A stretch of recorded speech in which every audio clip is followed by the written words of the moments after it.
aşiqin ən ali arzusu, ən yüksək arzusu cananın yolunda canını verməkdir.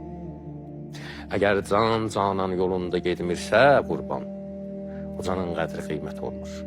Kərbəlada Zuheyr ibn Qeyn əvvəl İmam Hüseyin əleyhissalamdan istəmirdi özü gəlsin.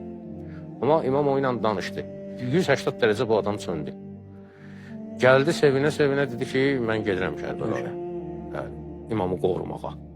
Və oradakı söhbətlərinə baxırsan, deyir, əgər mən 1000 dəfə ölsəm, 1000 dəfə dirilsəm, yenə də mən canımı sənin yolunda qurban verərəm. Çox qəribə bir şeydir.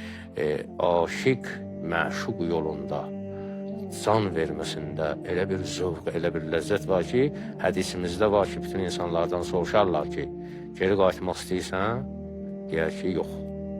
Çünki can vermək var çətin. Amma Allah yolunda can verənlər, yəni şəhidlərdən soruşanda ki, geri qayıtmaq istəyirsiniz, deyərlər ki, hə, niyə? Çünki can vermək.